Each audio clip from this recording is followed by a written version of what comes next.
Hi you guys, it's Amanda with Healthy House on the Block, a website where we talk about cutting toxins out of our homes and creating an indoor environment that is supportive to our immune system and creates an overall feeling of health and wellness. This week on the blog and in this video, we're going to be talking about how do we cut out synthetic fragrance.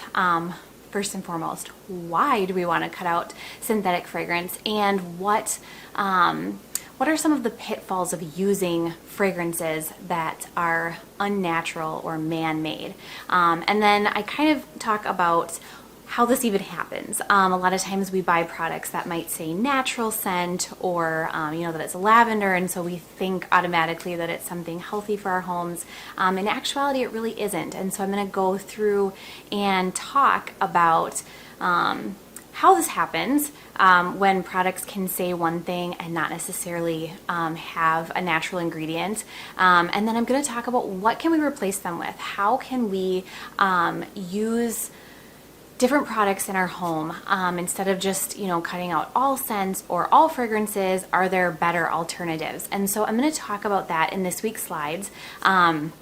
I'm sure a lot of you who have followed me for a while know that I'm going to point you in the direction of essential oils to freshen your home, and not everybody loves that. I'm not gonna lie. Some people just don't care for freshening their home that way, and that's fine. I also am going to talk about using some different avenues as far as like removing odor that maybe we don't want in our homes. Sometimes that's our goal, and so we're going to talk about all of those and basically just how to switch over from products that have scents to products that are maybe unscented, and then adding our own essential oils in order to create a product that we like the scent of but is toxin free. So let's get going.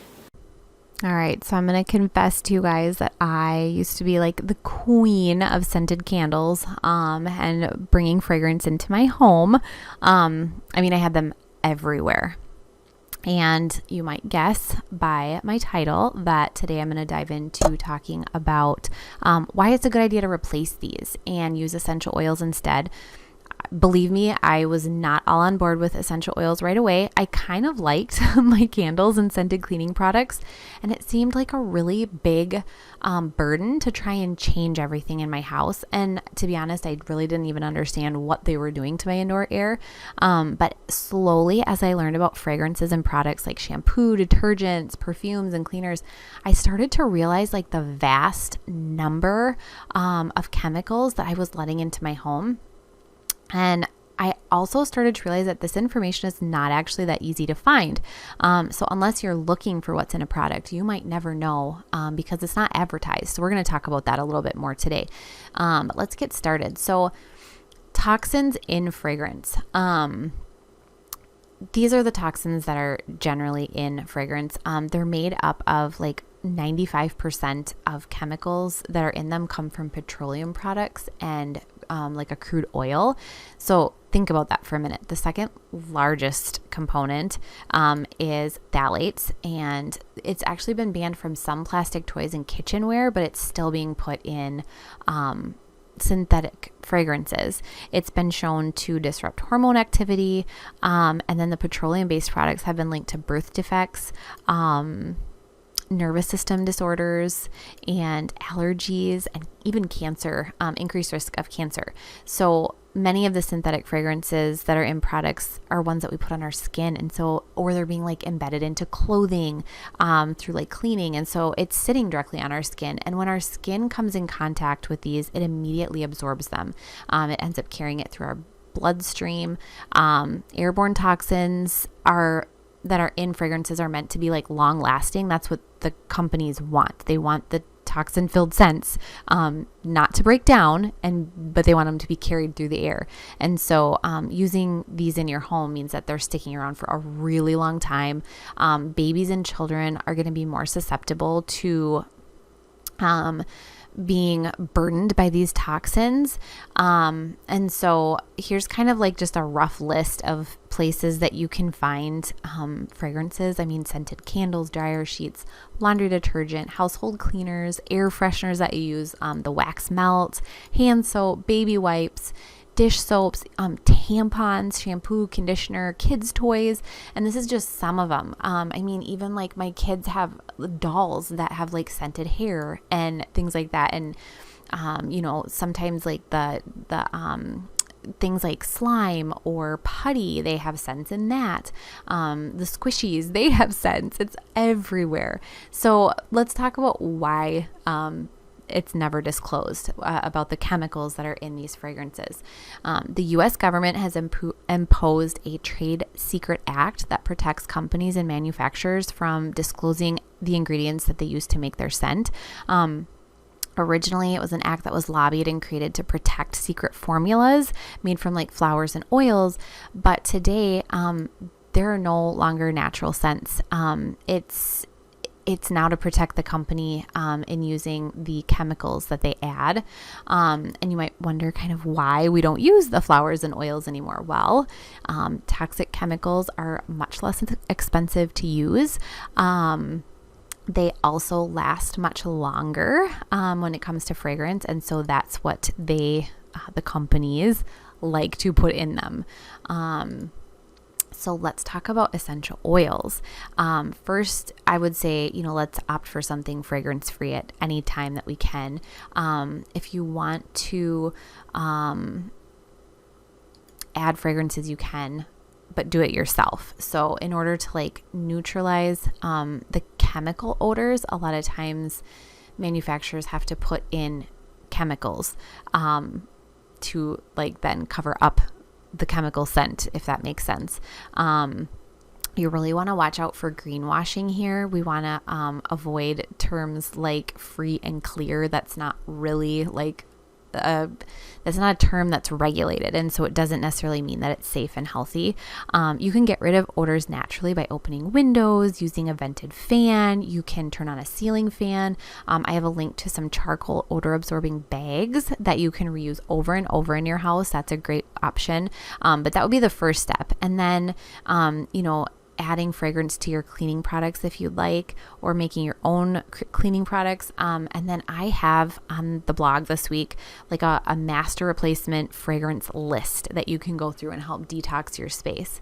And then on the blog, I'm also talking about creating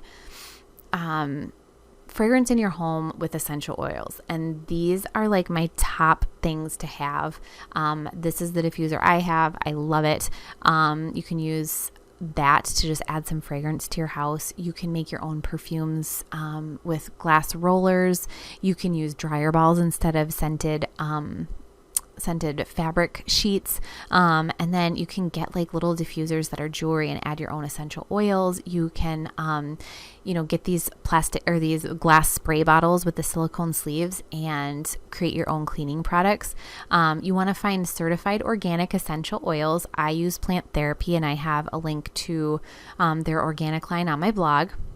You can diffuse them, add fragrance to the air. You can use them as like a room freshener.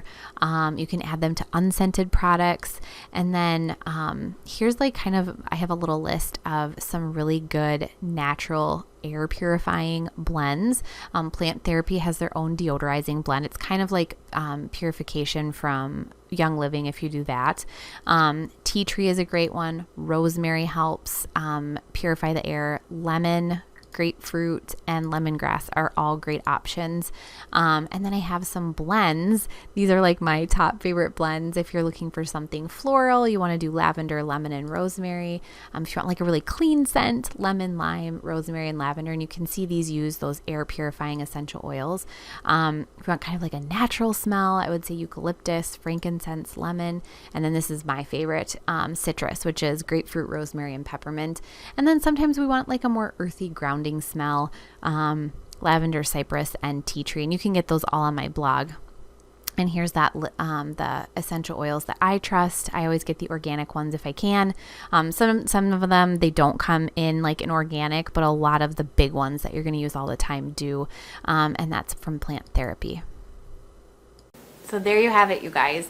That is everything that we need to know about introducing fragrances to our home, why we want to really stay away from those synthetic fragrances. They're so detrimental to our hormone production and our endocrine system, especially in kids.